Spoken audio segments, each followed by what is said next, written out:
పర్యావరణం, రైతు ప్రయోజనాల పరిరక్షణగా గాలి, నీటి కాలుష్య నివారణకు అందరూ ఉద్యమించాలని జల బీరదారి జాతీయ సంచాలకులు, జనసేన పార్టీ పర్యావరణ విభాగ రాష్ట్ర ప్రధాన కార్యదర్శి బొలిశెట్టి సత్యనారాయణ పిలుపునిచ్చారు.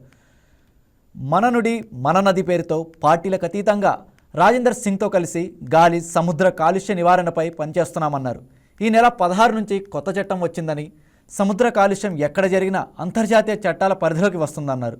విశాఖలో 90లో ఉన్న ఎయిర్ క్వాలిటీ 350కి వెళ్ళిపోయిందని, దీనికి సముద్ర కాలుష్యం కూడా కారణమన్నారు. ప్రతిరోజు కొన్ని మిలియన్ లీటర్ల ఫార్మా వ్యర్థాలు సముద్రంలో కలిసిపోతున్నాయని ఆవేదన వ్యక్తం చేశారు. మాజీ డీజీపీ ఏబి వెంకటేశ్వరరావు తనపై తప్పుడు ఆరోపణలు చేశారని, అమరావతిలో రాజధానికి తాను అనుకూలమని, అయితే రైతుల భూములు తీసుకోవద్దని చెప్పానని, అంత మాత్రాన తాను వైసీపీకి చెందిన వాడినంటూ బురద జల్లడం సరికాదన్నారు. గత 12 సంవత్సరాలుగా నేను డాక్టర్ రాజేంద్ర సింగ్ గారు మన జీవీఎంసీతో ఒక యుద్ధమే చేస్తున్నాం. వాళ్ళు ఒప్పుకుంటున్నారు, ఇది కాలుష్యం జరుగుతుంది అంటున్నారు, చేస్తామంటున్నారు, కానీ నివారణ చర్యలు ఏమాత్రం, అంటే క్షేత్రస్థాయిలో ఏమాత్రం కూడా ఆ పరిరక్షణ తీసుకోవడంలా, అంటే సముద్ర కాలుష్య నివారణ గురించి ఏమీ చేయాల. ఉదాహరణకి మన లాసెన్స్ బే దగ్గర కలుస్తున్న నీరు ఉంది, దాదాపు 35-40 మిలియన్ లీటర్ల నీరు రోజు ఒక్క ఏరియాలోనే అన్ట్రీటెడ్ స్యూయేజ్, అంటే అది స్యూయేజ్ ట్రీట్మెంట్ చేయడానికి కూడా వీలు లేకుండా వెళ్ళిపోయి సముద్రంలో కలుస్తుంది. దీని గురించి గత 10 ఏళ్ళుగా నేను చెప్తే నిమ్మక నీరు ఎత్తినట్టు కూర్చున్న జీవీఎంసీ అధికారులు నిన్నే ఒక సూపరింటెండెంట్ ఇంజనీర్ గారు వచ్చి చెప్పారు, ఒక టెండర్ పిలిచామండి, ఈ జనవరి 10వ తారీఖున ఫైనలైజ్ చేసాం, వాళ్ళు వర్క్ మొదలెడతారు, ఇంకొక 1-2 సంవత్సరాల్లో కంప్లీట్ అవుతుందని చెప్తున్నారు చావు కబుర్ చాలుగా. ఇప్పటి వరకు ఎందుకు చేయలేదని నేను జీవీఎంసీని ప్రశ్నిస్తున్నా. ఎందుకంటే దీని మీద doctor Rajendra Singh, water man of India, case వేసి దాదాపు 12 సార్లు మేము కోర్టుకు వెళ్ళడం జరిగింది, ఫిజికల్గా మేము అటెండ్ అవ్వడం జరిగింది.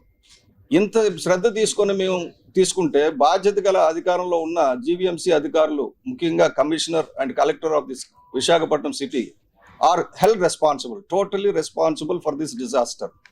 ఇప్పుడు ఏమంటే కొద్దిగా 16వ తారీఖు జనవరి నుంచి మనకు ఒక కొత్త చట్టం అమల్లోకి వచ్చింది, అంతర్జాతీయ చట్టం. దాన్ని హైసీస్ ట్రీటీ అంటారు, బయోడైవర్సిటీ బియాండ్ నేషనల్ జ్యూరిస్డిక్షన్. అంటే ఇది వరకు మనకి ఇంటర్నేషనల్ వాటర్స్ అని ఒక బోర్డర్ ఉండేది, అక్కడ వరకు ఎవరు మాట్లాడడానికి లేదు, అదంతా మాది, మేము ఇష్టం వచ్చినట్టు పాడు చేస్తా ఉన్నాం. ఇప్పుడు అది లేదు. దాన్ని ఏంటంటే సముద్రం కాలుష్యం ఎక్కడ జరిగినా కూడా తక్షణమే అది అంతర్జాతీయ కాలుష్యంగా గుర్తించబడుతుంది.